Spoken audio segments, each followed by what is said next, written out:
scholar.google.com। আমি প্রেজেন্টেশনটা লিখিকে শেয়ার করব, ও যেন আপনাদের আহ, দিয়ে দেয়।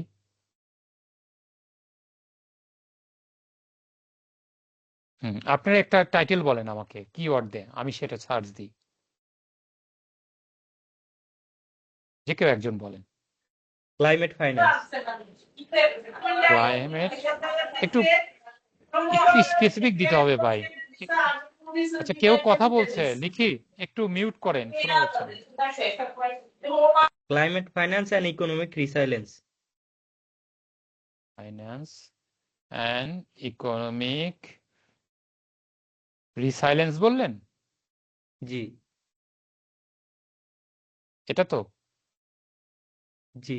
ওকে, দেখেন অনেকগুলো নামছে কিন্তু। হ্যাঁ, তাহলে সেক্ষেত্রে আপনারা এইভাবে এখানে ক্লিক করলেন।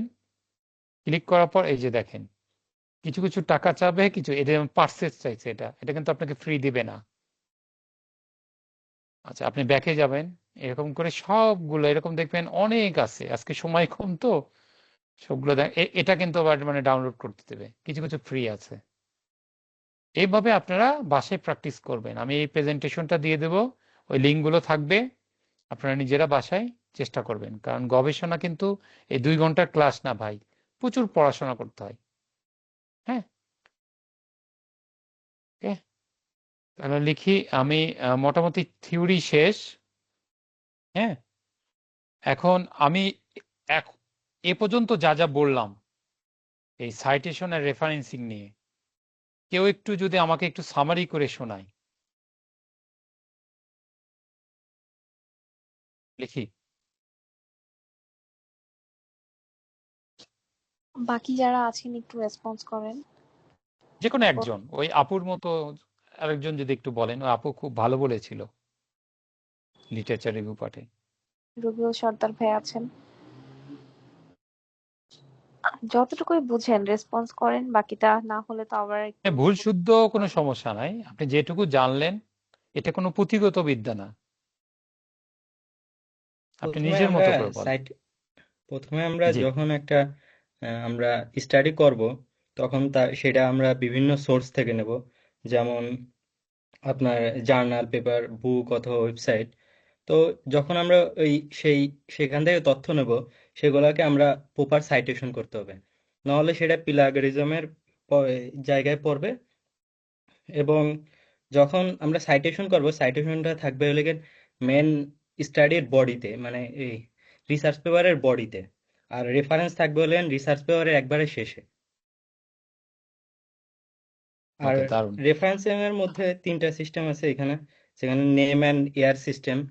নেম অ্যান্ড এয়ার সিস্টেমে আমরা নেম দেব এবং অথর নেম দেব এবং ইয়ার দেব, যে কোন সালে সেটা পাবলিকেশন হয়েছে।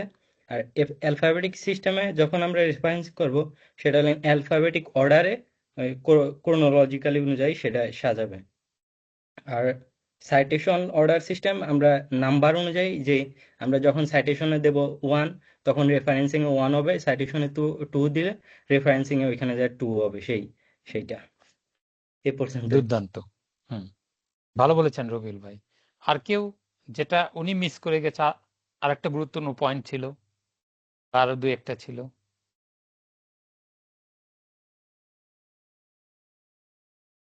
9টা 20 বাজে, সময় যাচ্ছে, একটু কাইন্ডলি প্লিজ। আছেন।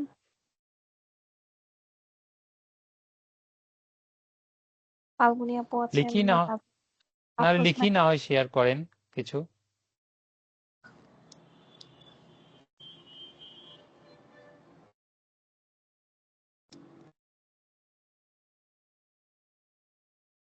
পার্টিসিপেন্ট যারা আছে তারা একটু ট্রাই করুন। আচ্ছা, ঠিক আছে, অসুবিধা নাই। আমি এখন একটু দরকার হলো লিখি, ওই যে সফটওয়্যারটা কাউকে একটু আপনি অ্যাডমিন করে দেন, সে নিজে ওটাকে ইনস্টল করে ইউজার আইডি পাসওয়ার্ড দিয়ে দেখাবে, আমি এখান থেকে ডিরেকশন দেব।